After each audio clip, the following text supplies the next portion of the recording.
Yeah, so I think it's important because remember last year when we were going for the school year, there was an attempt to try to say you can't do school, it wouldn't be safe. In fact, I got sued to try to close the schools. We won that. We did it. We looked at the data in other countries, even in other parts of the United States, and we knew that in-person schooling was a low-risk environment, and the kids, fortunately, were very low risk, and so we had a school year in person. Man, just think how much worse we'd be off had we not had kids in school. Some of these places that locked them out for over a year, that's going to have long-term consequences for these kids, and it falls on mostly low working-class, middle-income kids. A lot of the wealthier families, they're like some of these politicians, they want to close schools and then they send their kids to private school in person, which is just crazy. And so there was an attempt to do that. Now there's an attempt to say that the Delta variant has changed a lot with respect to kids. Here's what I can tell you. If you look throughout the entire pandemic, between 1.1 and 1.4% of COVID positive patients in Florida hospitals have been pediatrics. And right now it's 1.3%.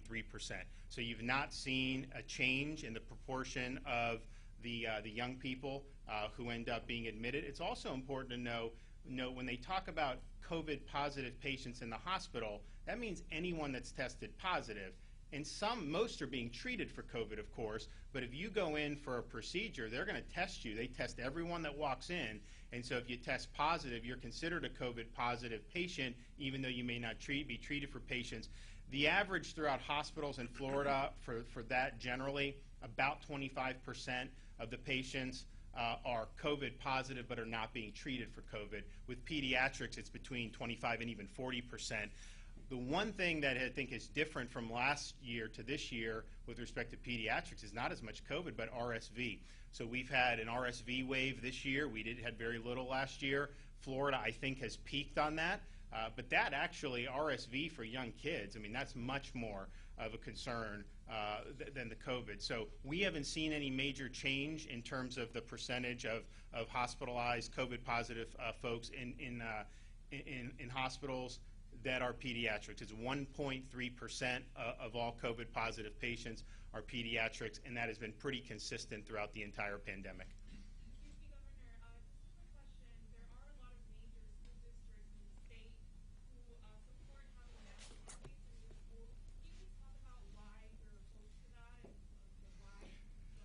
So we think it's ultimately the parents' decision. We think that this is something that intimately affects the health and well-being of young kids.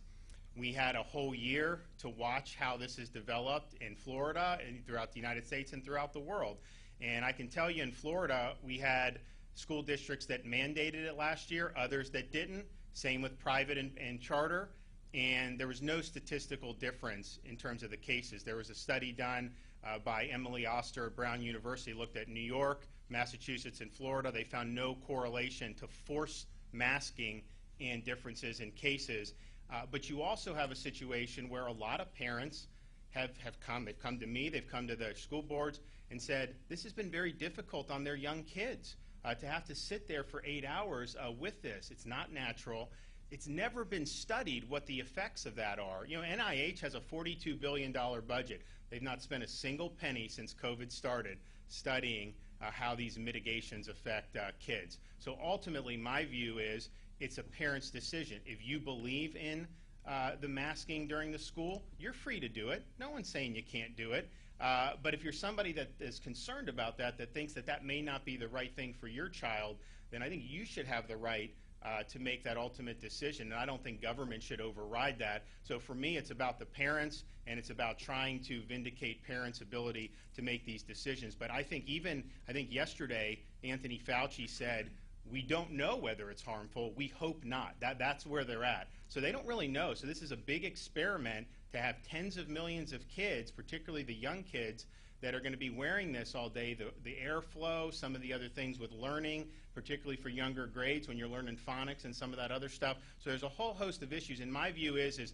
clearly the data, if you look at the data, it's totally reasonable for a parent to say, you know what, I'd rather send my kid to school without wearing the mask. So that's what it's about. It's about parental choice, not government mandate. And I think ultimately parents will be able to exercise the choices that they deem appropriate for their kids. But I would just remind folks, last year, during this time, as we're getting ready for school, you had a lot of howling.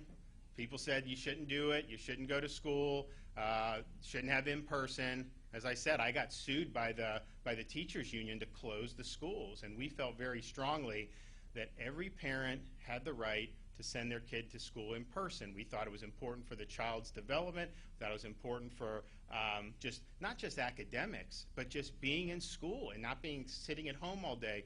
And that was the right thing to do. Now we're in a situation where even the most loudest people from last year, they know trying to say that you shouldn't have schools open. Like that's like a third rail at this point. And so I think something similar is going to happen. We already know that schools have been run. Some schools had no students chose to wear masks in different parts of Florida, and the results were not materially different from there. So that's, with all that data, United Kingdom doesn't have masks, Sweden doesn't have masks, Iceland, Netherlands, all those, they've been doing this too. You got to look at that data and look at it, and what that tells me is this is ultimately a personal choice. And here's, look, we can get into the efficacy of this. I mean, it's an aerosolized virus. Is a piece of cloth going to stop? We can get into all that from an engineering perspective. But I can tell you, kindergartners, everyone admits that whatever efficacy a mask would have, you have to wear it fitted properly and tight.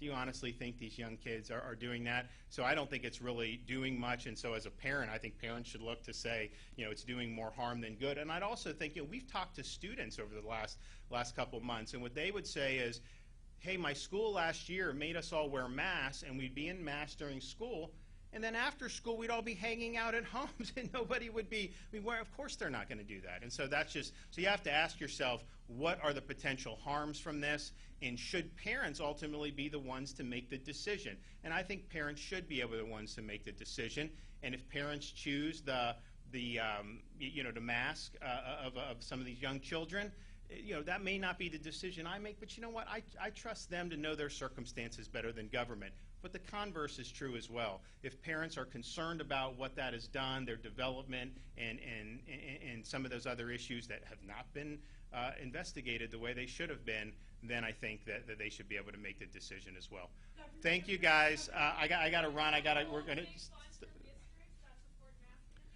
What we're going to do is we're going to do whatever we can to vindicate the rights of parents and make sure that parents are in the driver's seat when it comes to the health, education, and welfare of their kids. And these should not be decreed by the government. This should be something that a parent is ultimately making the decision on. And there's different parents that feel differently about it. I respect that, but I think to force one way is alienating and marginalizing a lot of parents throughout the state of Florida. And I think we want to be supporting that. So we'll do what we can to be able to vindicate those rights. But I think ultimately, I think what you'll see is, I think most of the school districts, have not had most of the mask policies expired. I know you've had a couple districts that have done stuff recently, but at the end of the day, giving parent that option, you're free to recommend. You can encourage whatever you want, but I just don't think you can override the rights and the decisions of the parents.